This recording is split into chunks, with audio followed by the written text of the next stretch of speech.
X-Men Apocalypse is directed by Bryan Singer and stars the X-Men of the year 1983, Michael Fassbender as Magneto, and yes, Deadpool, McAvoy, not Stewart. In this film, the ancient being known as the First Mutant, Apocalypse, played by Oscar Isaac, is set to wreak havoc on the Earth as he tries to ensnare various mutants, including Magneto, to join him in his destruction of the entire planet, as he feels that mankind has lost its way and that they follow blind leaders. I found this to be an ambitious movie, and in some ways a very risky movie. There are strange head-trippy sequences in which McAvoy takes on someone inside his brain, and you get to see the metaphorical battle take place in a physical way. Unexpected comedy at unexpected moments involving Quicksilver, all kinds of things that make this film, in my opinion, pretty damn great. I saw this film earlier today. I was very excited. I saw it with a friend of mine. It was cool to see it so early. I knew the embargo lifted today at 5 p.m. Eastern, but I had some stuff to do. I had some work to do at home, and I didn't get a chance to really get my review up until now.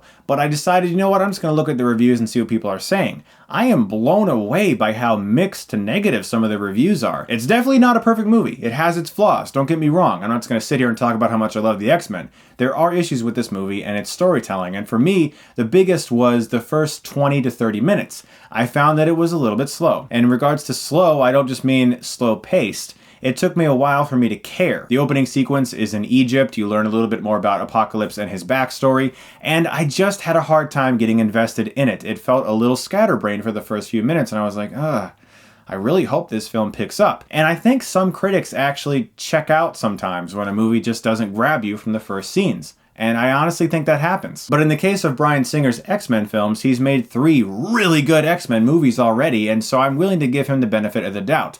And what I found with Apocalypse is that after one very, very amazing scene involving Magneto in a forest, I was hooked. And for me personally, this was that rare film that got better with each scene, got more investing, I got more involved with it as the film played on. And that's hard to do. Usually films are a little more rocky, or they're pretty much just good or terrible all the way through. I found this film was actually sort of like each scene was a stepping stone for the very next one to get even better. This film balances a lot of different characters. You have introductions to characters like Cyclops or Scott Summers, and they did a great job with him. Sheridan was very good as that character. There's more drama between the Professor and Magneto again, and those two roles and the way they clash, for me, are some of the most fascinating elements of the entire X-Men saga. And once again, McAvoy and Fassbender play wonderfully off of each other, and there's some really, for me personally, some heart-wrenching stuff towards the last act, which let's talk about. No spoilers, of course. It's very action-heavy. There's tons of CGI, green screen, lots of fights, and actually it might be the most action-heavy finale of any X-Men film that I can really think of in regards to just shit flying everywhere. And sometimes that can really not work because the film can lose focus of the story when you have all this stuff happening. But I found that the very personal, human elements of this story involving characters like Jean Grey, who really gets a chance to shine in this movie, and McAvoy and the inner demons of his brain, it really provided some depth for me, and I liked the way this film tied in to the future X-Men films that we know already. Let's talk about something I was a little off and on with, and that is Apocalypse. Oscar Isaac is a fantastic actor. I love this guy. Way before I ever saw him in Force Awakens, I thought he was a terrific, terrific actor in virtually every part he took inside Llewyn Davis' Drive. He's a very talented actor. In this movie, I think he's very menacing. He is a presence to be reckoned with. The way he speaks, the voice effects they added to his audio was very dark, very scary, very ominous. But those first 20 to 30 minutes, I had a tough time really getting involved with Apocalypse. At first, I was like, oh man, this might be really corny, because I couldn't really get what his character was going for, what his goal was. But it eventually becomes more clear, and I think it's the type of movie that as you go back and rewatch, you'll start to understand why certain things are set up. Because as I said, those first 30 minutes, they do drag a little bit because they are trying to set up so many different characters and so many little nooks and crannies of things that you don't really feel the full arc of until maybe even the last 10 minutes.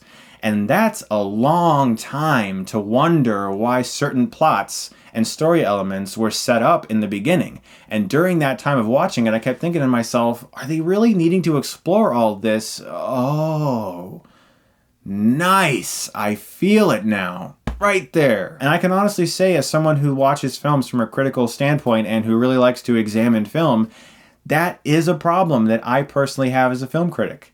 Sometimes you don't always get the answers immediately, and you wait until the end, and then you're like, oh, I just spent the entire film annoyed with little hints of things that I shouldn't have been. And when I go back and watch it a second time, certain things are going to feel more rich now that I know why they're there. And I think Bryan Singer and the writer Simon Kinberg did a pretty ballsy thing with this movie. It's weird sometimes. It gets a little trippy. There are strange head trippy sequences, and it paid off in the end for me. Also, I gotta say, Quicksilver. Wow. So great. I did not think they were going to be able to top his awesome sequence in Days of Future Past, but they did.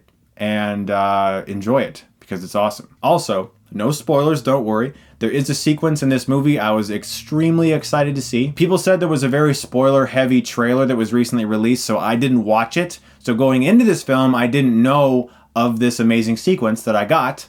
And man, was it good. Man, it was good. I was very happy to see that. So is Apocalypse as good as Days of Future Past? For me, it might just be a little bit below it. There are some narrative issues with the first 20 to 30 minutes where it took me a while to get into the story. After an amazing sequence in the forest with Magneto, the movie was great from then on. But those first 20 minutes were a little bit rocky narratively. There are times where Apocalypse and his performance goes off and on. Sometimes his motivations aren't very clear. But, again, as I said, the film builds and gets steadily better, and it kind of trusts you to wait and be patient.